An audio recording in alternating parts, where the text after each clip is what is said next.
Bismillahirrahmanirrahim. Rabbi shrah li sadri wa yassir li amri wahlul 'uqdatam min lisani yafqahu qawli.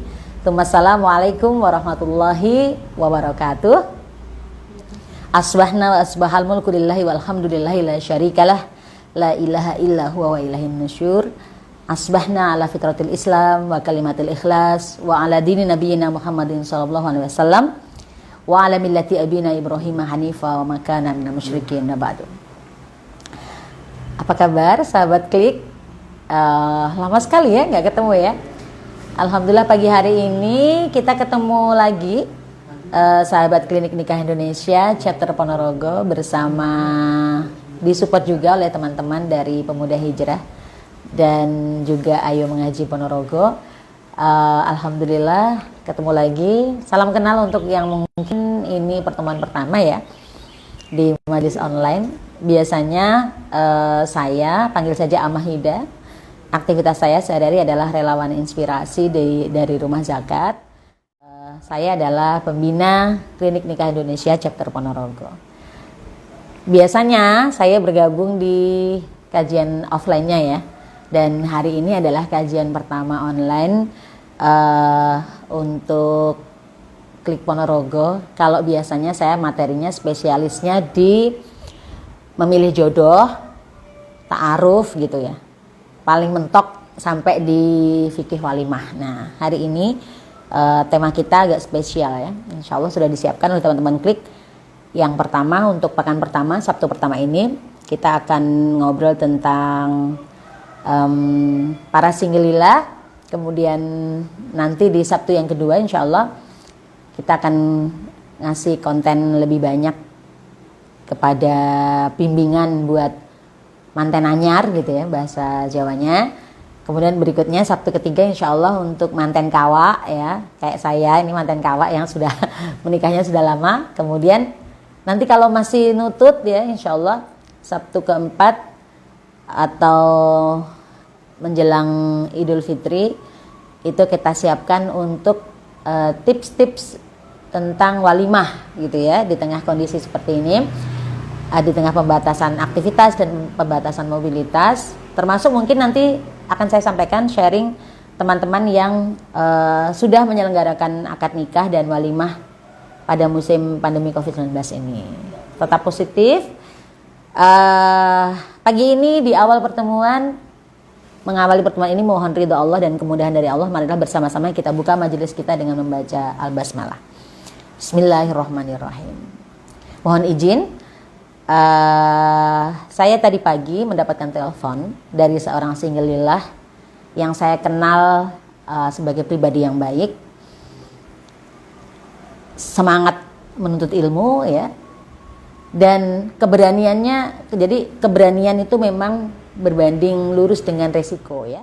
Resiko itu dia ambil ketika dia sedang dalam perjalanan mengejar ya sebuah menjalani proses seleksi sebuah beasiswa.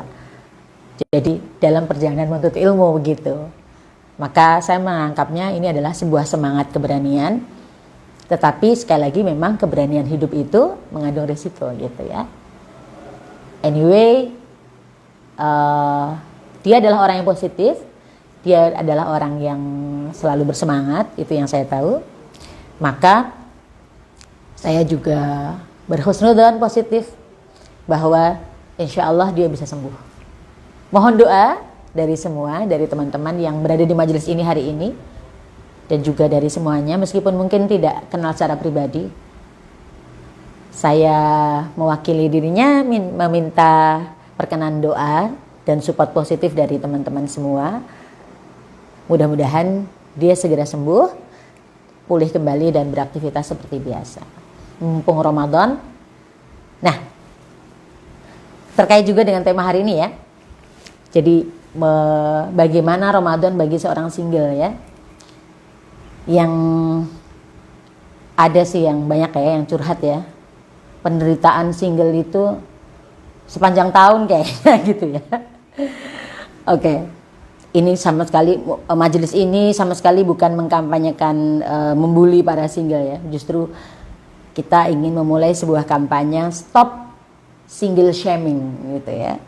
Stop single bullying gitu. Mari kita stop membuli para single, mempermalukan para single, membuat mereka menjadi bahan tertawaan ya. Tapi sebelumnya memang harus kita sadari ya, di budaya kita itu kalau musim nikah, tapi itu pun masih belum selesai. Nanti reda sebentar di bulan Muharram, di Suro ya, orang Jawa bilangnya, yang kalau orang Jawa banyak hindari nggak nikah di bulan ini. Sofarnya mulai lagi begitu. Di Jumadil Awal, Jumadil Akhir lagi, lalu bulan Rajab, lalu ketemu Ramadan. Nah, Ramadan plus Ramadan tahun ini kita memang agak beda. Ramadannya banyak di rumah aja. Maka sebenarnya ini kita bisa melihatnya dari dua sisi. Yang pertama, ini bisa jadi masalah. Karena apa? Karena kita jadi punya banyak waktu untuk sendiri. Iya nggak? Posisi status lagi single, beraktivitas sendirian, di rumah juga lagi sendirian misalnya, tidak punya aktivitas yang bisa mendistract atau mengalihkan pikiran dari aduh aku sendiri, aku sepi gitu ya, cenderung seperti itu. Ini bisa melalaikan. Tapi bisa juga kita lihat dari sisi positifnya. Nah, mari pagi hari ini Amah ajak teman-teman klik untuk apa hal-hal positif yang bisa kita lakukan. Nah, suami ngomong tuh sama Ustadz, ada juga saya kan di situ. Ustadz, kalau Mbak Hida ini mau saya nikahin, saya mau nikahin sebelum Ramadan tahun ini. Terus Ustadz bilang gini, loh Mas, kan Ramadannya tinggal bentar lagi, kenapa terburu-buru gitu. Waduh Tat, saya nggak bisa bayangin, nggak enak Tat, kalau puasa nggak ada yang bangunin sahur. Ya elah dalam batin saya ya, kan ada jam weker ya, bisa pasang alarm kan gitu. Dia lanjutin lagi, saya membayangkan alangkah indahnya kalau sahur dan buka dilayani istri, dibikinin masakan gitu. Kan warung banyak ya. Gitu. Jadi gini, satu warning dulu ya buat para singleilah, menjalani Ramadan itu jangan baperan. Jangan kebanyakan lihat konten istri masakin suami disediain buka oleh istri yang gitu-gitu. Nanti makin baper dan bapernya nggak positif. Gitu. Jadi yang dilihat ya dalam jadi pernikahan itu sebenarnya adalah sebuah paket komplit. Pernikahan itu adalah masa tarbiyah seumur hidup, masa pembinaan ya, masa training ya yang Allah kasih buat kita seumur hidup. Nah, seperti saya singgung di majelisnya Ayo Ngaji Ponorogo Ahad kemarin, Ramadan ini adalah training kecilnya. 30 hari, paket 30 hari. Tetapi pernikahan sendiri itu adalah paket training seumur hidup. Yang otomatis karena kita ini suami dan istri itu bukanlah manusia sempurna, maka otomatis akan ada banyak masalah di situ. Tidak hanya yang indah-indah ya. Meskipun kalau pengantin baru saya yakin kalau ditanya pasti beda ya jawabannya ya. Kalau ya biasalah pengantin baru kan gitu kalau dijawab. Kalau ditanya, "Gimana? Enak enggak nikah?" "Wah, nyesel aku." gitu. "Kenapa? Nyesel enggak nikah dari dulu?" Gitu kan.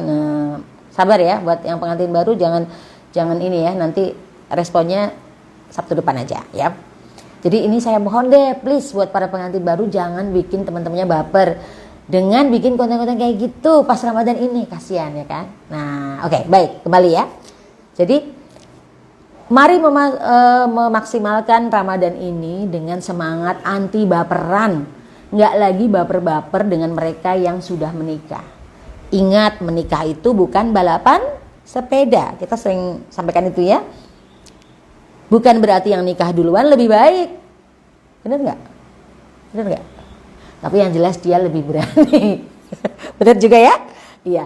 Dan dia oleh Allah memang disiapkan jodohnya lebih awal. Itu aja. Ya. Bukankah untuk urusan pernikahan itu halo para singlila ya, bahwa urusan pernikahan itu ada banyak elemen yang misterius di situ. Misterinya misteri ilahi gitu. ada banyak rahasia ilahi yang campur tangan di situ, sehingga kita kadang-kadang nggak bisa matematika ya. Oke, nggak bisa hitung dengan logika matematika kita. Itu yang pertama ya. Jadi kalau ada fit dari teman-teman yang barusan nikah, teman-teman kalian yang barusan nikah misalnya, atau pasangan selebgram atau apa yang menurut kalian ini, skip aja dulu. Iya, skip aja dulu. Jadi saya turut mengkampanyekan social media diet atau social media distancing untuk beberapa orang yang memang memerlukan ya. Kalau teman-teman gampang baper dengan konten-konten atau feed dari teman-temannya atau yang dia follow yang bikin baper, ya udah dilewatin aja. Gitu ya. Pilihan kan ada di kita ya, pilihan ada di kita. Itu. Kemudian yang kedua, sama seperti yang saya serukan sebelum kita masuk Ramadan kemarin adalah bikin target, bikin Ramadan planning, gitu ya. Jangan biarkan Ramadan ini berlalu tanpa kita bisa mengambil sebanyak-banyaknya manfaat dan kebaikan dari Ramadan ini. Kan sayang banget tuh, datangnya cuma setahun sekali. Katanya tamu istimewa, ya kan? Tamu istimewa itu harus disambut secara istimewa. Dengan persiapan istimewa juga ya. Buat yang angkatan saya ya, angkatan jelita ya, jelang 50 tahun. Dia pesen banyak buku tentang pernikahan pada saya. Padahal sebelumnya dia agak malas tuh baca yang begitu-begitu. Nah, saya dulu tipe yang kayak gitu tuh. Tipe yang malas baca untuk yang kayak gitu. Ngapain sih baca-baca buku soal pernikahan, kayak nggak penting aja gitu. Kayak udah kepengen nikah aja. Ya emang udah kepengen ya sebenarnya. Nah, jadi kadang kita tuh gini ya, aneh ya, kita punya cita-cita besar tapi kita persiapannya nggak serius, kan aneh gitu. Nah, maka salah satu persiapannya adalah belajar, banyak belajar. Bisa dengan baca buku, bisa dengan nyimak konten-konten tentang pernikahan Islami, tentang pernikahan barokah ya. Salah satu yang saya rekomendasikan adalah buku dari satu Ustadz Salim Afillah dan satu Ustadz Fauzil Azim ya. Juga dari Ustadz Cahyadi Takaryawan. Nah, beliau bertiga ini banyak nulis konten-konten tentang pernikahan dan keluarga, dan menurut saya enak dibaca ya, menarik dan mudah difahami. Silahkan. Kemudian apa aja sih mah persiapannya? Nah, ini refresh buat teman-teman yang pernah ngikuti kajiannya 2019 Ayo Ganti Status ya. Di awal 2019 kajiannya teman-teman KTP ya, kajian tematik pekanan ya, di Masjid Kaliombo waktu itu. Saya masih ingat ya. Jadi ada beberapa persiapan yang bisa teman-teman lakukan. Jadi poin-poinnya apa saja sebenarnya ya. Yang pertama untuk laki-laki ya, untuk solih dulu. Untuk yang ganteng solih, ini persiapannya. Nanti sebelahnya gitu ya, kalau kita bikin tabel gitu, sebelahnya buat yang perempuan ya. Yang pertama buat laki-laki, jadi membangun sikap mental tanggung jawab. Jadi kalau laki-laki itu fungsinya di dalam keluarga kan sebagai qawam. Qawam itu sebagai pemimpin. Pemimpin itu sifat-sifat utamanya apa? Melindungi, ya kan? Mengayomi, ya kan? Memprovide apa bahasanya ya? Mengusahakan kemaslahatan orang-orang yang dipimpinnya, kan begitu. Istri dan anak-anaknya dan keluarga besarnya, kan begitu. Nah, maka sikap mental ini sebagai suami, sebagai qawam, inilah yang harus dibangun. Jadi apa tuh misalnya? Kaitannya apa? Kaitannya apa nanti? Nanti ya yang kedua ya, tahan dulu ya. Nah, sekarang kita ke sebelahnya. Kalau yang perempuan apa? Perempuan itu kalau di keluarga, di dalam konteks pengasuhan, saya mengibaratkannya kalau ayah laki-laki itu seperti sinar matahari. Sedangkan ibu, istri ibu, perempuan itu seperti air. Maka sebuah keluarga, anak-anak dan keluarga itu seperti tanaman di dalam pot yang membutuhkan keduanya. Butuh disiplin, butuh belajar tentang tanggung jawab, butuh belajar tentang bagaimana melindungi. Sebaliknya, juga membutuhkan air, membutuhkan sikap ngemong, ya, belajar tentang sikap ngemong, memberi kasih sayang, sikap hangat, perlindungan, nah dan sebagainya. Nah, perempuan, mari membangun sifat keperempuanan, sifat keibuan, sifat keistrian, ya. Jadi gini, hari-hari ini banyak kita yang melihat profil perempuan tetapi tidak seperti perempuan. Bisa difahami maksudnya? Mungkin teman-teman yang ikut kajian ukhuwah Senin sore biasanya dulu offline di Masjid Robiah Adawiyah bisa share nanti ya. Kita pernah ngobrolin soal ini ya, tentang perempuan-perempuan. Jadi perempuan itu menurut Rasulullah punya dua sifat utama. Ada dua sifat utama yang idealnya ada di diri perempuan. Yang pertama adalah walud. Walud itu artinya bisa beranak, bisa hamil dan melahirkan, atau sederhananya subur. Dan ini ternyata bisa diikhtiarkan para singlillah. Bisa diikhtiarkan.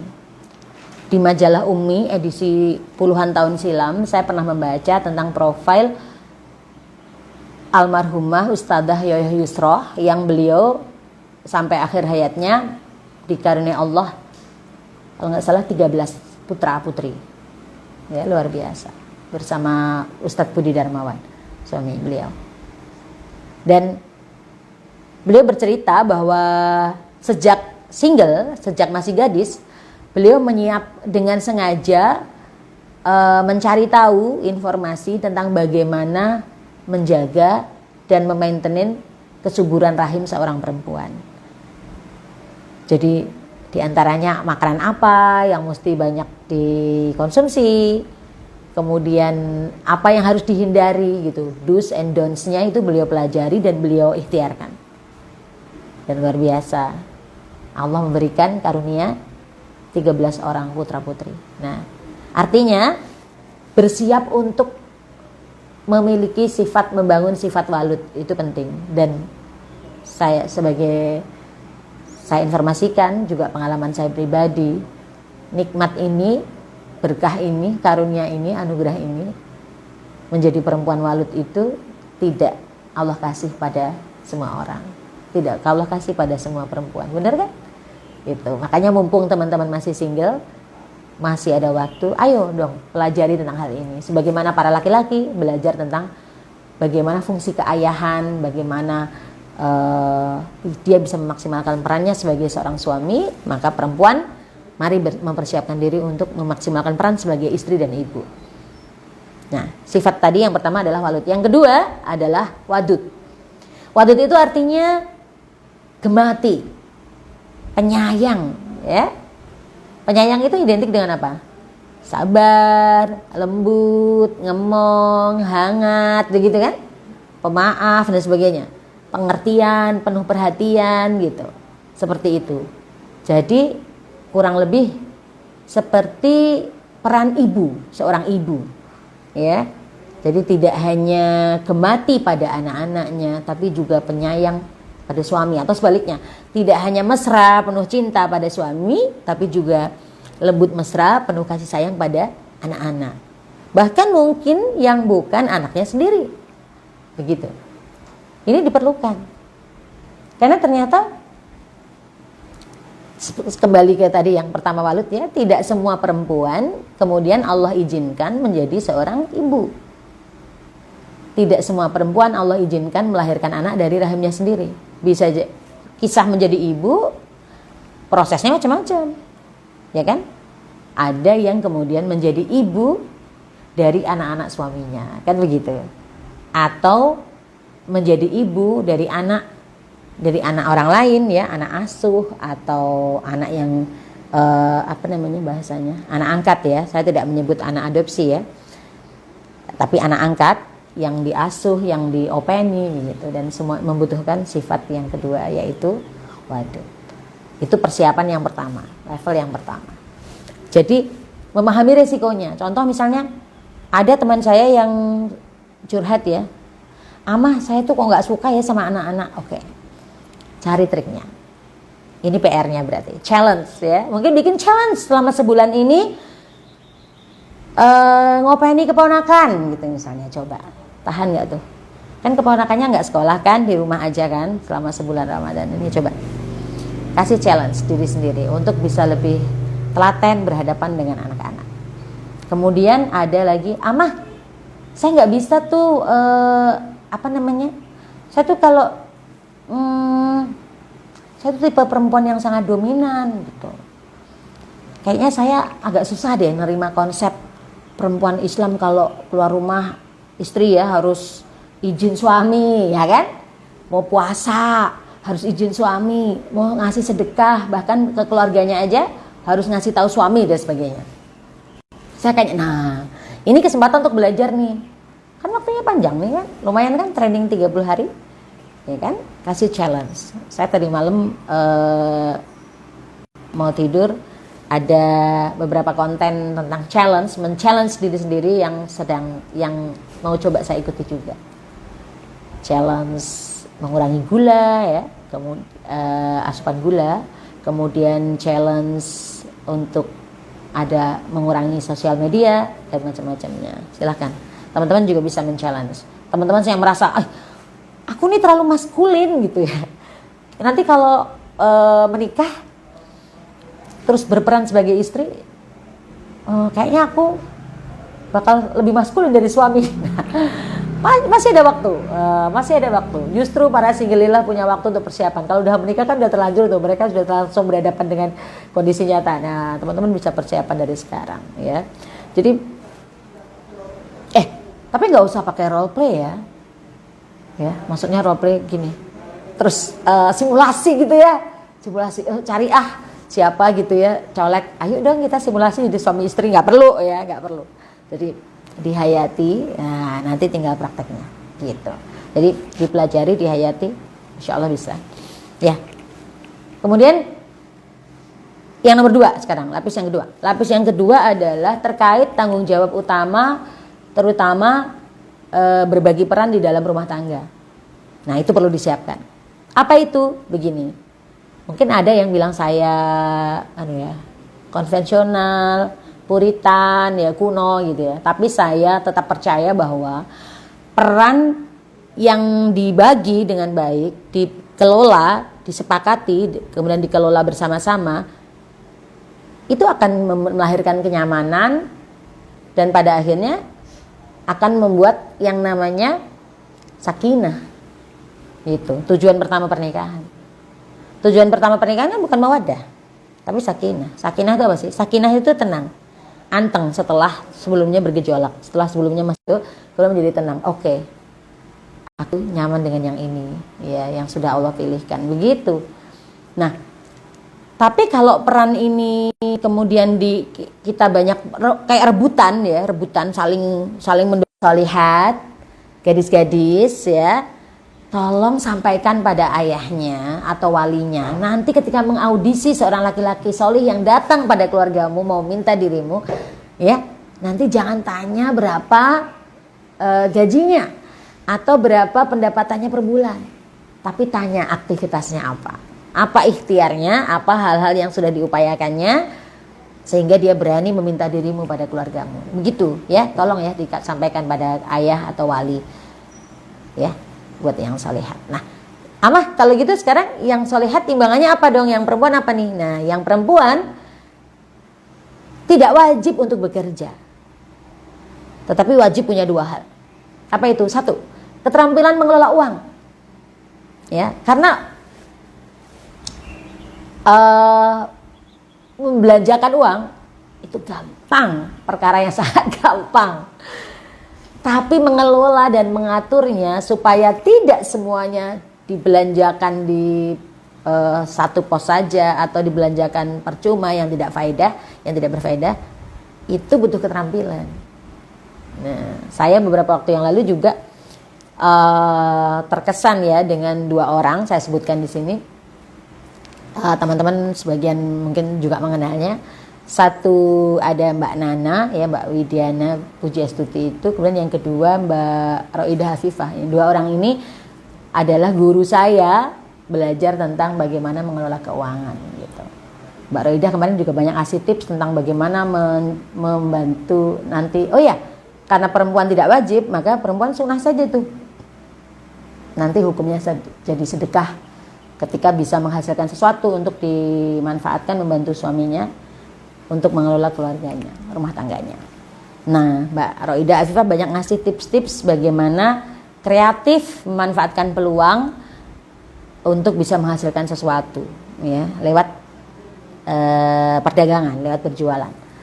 Sedangkan Mbak Nana kemarin banyak ngasih tips tentang bagaimana mengelolanya, bagaimana menabung, bagaimana menyusun prioritas, bagaimana membuat tujuan finansial dan sebagainya. Silakan. Sekarang juga banyak aplikasi-aplikasi sederhana ya. Kalau saya sih orangnya agak katrok memang ya. Tapi saya yakin lihat sahabat klik di luar sana bisa lah akses yang itu. Ya, sip. Itu. Jadi itu persiapan yang kedua. Sekarang persiapan yang ketiga. Sama ini. Apa itu? Robbatul bait. Robbatul bait itu apa? Ngurus rumah, fisik, house, ya, ngurus rumah. Apa saja pekerjaan ngurus rumah itu? Semuanya diawali M, ya. Menyapu, mengepel, ya. Nah, kemudian kalau dapur mencuci alat-alat gitu ya, alat-alat masak, mencuci pakaian, menyetrika dan sebagaimana. Jadi dan sebagainya. Keterampilan masak, keterampilan laundry, keterampilan membersihkan rumah, merawat barang-barang yang ada di rumah, lampu, kaitannya listrik, kaitannya masang tabung gas, masang regulator, selang bisa, nah, bongkar pasangnya, hal-hal semacam itu. Dan itu butuh dilatih, butuh belajar ya, karena tidak semua orang juga bisa. Seperti saya tadi, saya kasih pertanyaan. Ternyata tidak banyak ibu-ibu teman-teman saya yang bisa atau berani ganti regulator di tabung gas. Iya, jadi kalau tabung gas, kalau gasnya habis gimana dong? Nunggu, manggil ya, nunggu atau nunggu suaminya pulang. Ya Allah, kasihan banget ya, anaknya kelaparan itu ya. Oh, iya, jadi ada, kenapa nggak berani gitu? Saya dulu juga waktu jujur ya, saya waktu single juga gitu, tinggal di kos. Ada temen yang bisa, ya udah ngandelin dia aja, gitu. Lalu ketika menikah sama suami ditanya, nggak bisa pasang? Ya Allah, gitu. Ini logikanya sederhana. Kenapa emang nggak bisa? Takut meledak, gitu. Saya ada banyak kasus tabung gas meledak kan. Terus kata suami, lah kan bisa logikanya kan sederhana. Kalau nggak ada sumber api, maka nggak akan terjadi kebakaran kan gitu. Simpel aja, gitu. Akhirnya sekarang berani ya. Kemudian ngepel ya, kecuali kalau punya khodimat, punya asisten rumah tangga ya, atau punya, nah minimal ini deh, beli alat pel yang lebih praktis gitu ya. Nah alhamdulillah suami saya tuh suka main air ya, jadi dia suka ngepel, nyuci mobil, nyuci motor tuh suka dia, bahkan nyuci pakaian tuh suami saya tuh suka tuh ya. Tapi kalau udah dijemur, giliran setrika dia nggak begitu suka, maka saya yang begitu. Nah ini pekerjaan sederhana ya, robbatul bait itu, merawat rumah ya, merawat rumah. Termasuk kalau laki-laki ya, saya sarankan belajarlah listrik sederhana. Jadi misalnya sekringnya putus, ya bisa lah benerin gitu, masa nggak bisa kan aneh juga ya. Kemudian masang apa itu, kayak ya masang-masang yang sederhana aja ya, stop kontak. Itu bisa sendiri, hal sederhana lah.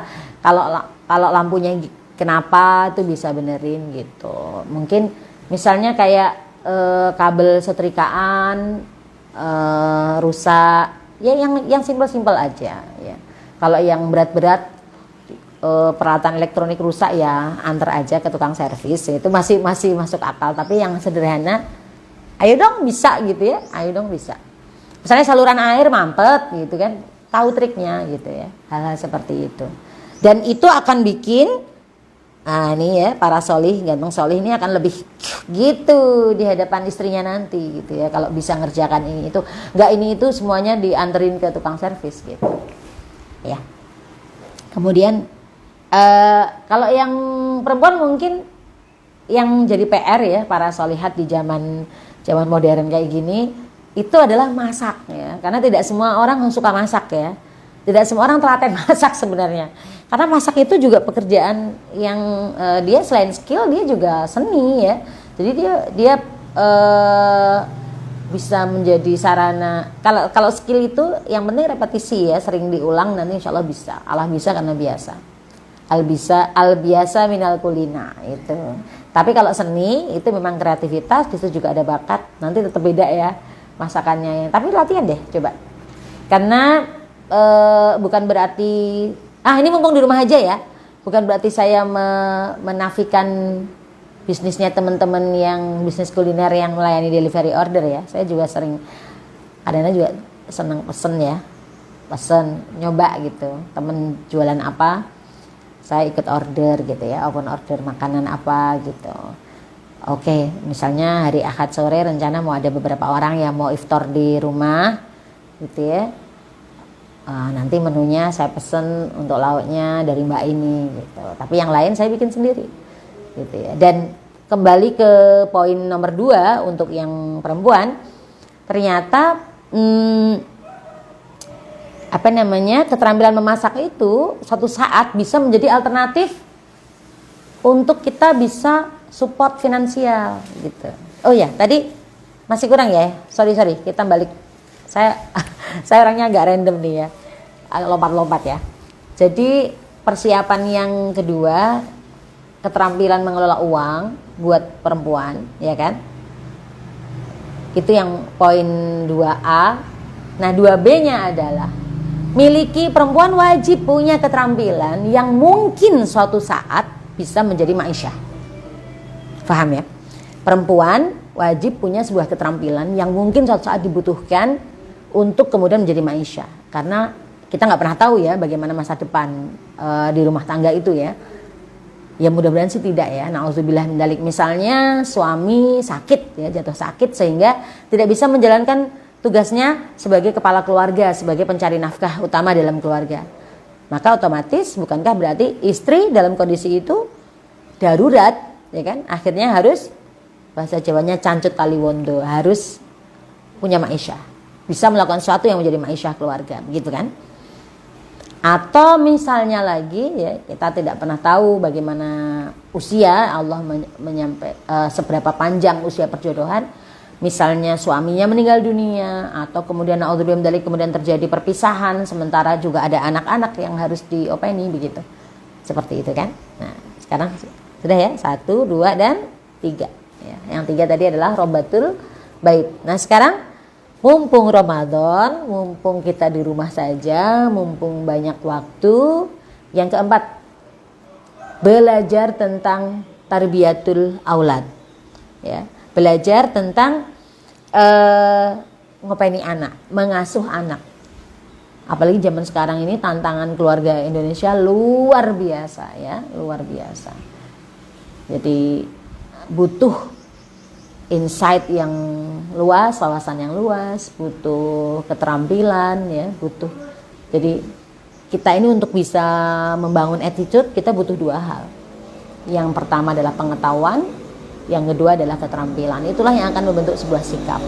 Jadi insya Allah kita akan punya modal yang lumayan ya untuk menjalankan fungsi pengasuhan sebagai ayah dan fungsi sebagai ibu buat anak-anak kita ketika kita punya ilmunya, ya, kita punya pengetahuannya. Dan Ramadan ini adalah kesempatan yang insya Allah berharga. Nah, udah ya. Sekarang yang kelima. Yang kelima adalah membangun keterampilan sosial. Karena ketika kita menikah, maka sebenarnya saat itulah kita memproklamasikan pada dunia bahwa kita siap menjadi keluarga. Kalau orang Barat, membentuk keluarga itu artinya adalah siap jadi orang tua. Setelah menikah, kan mereka konteksnya tidak harus lewat nikah dulu ya, tapi kalau kita adalah berkeluarga sebagai unit terkecil yang utama dari sebuah kehidupan manusia. Unit sosial terkecilnya kan keluarga, maka menikah adalah sebenarnya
banget ya kan.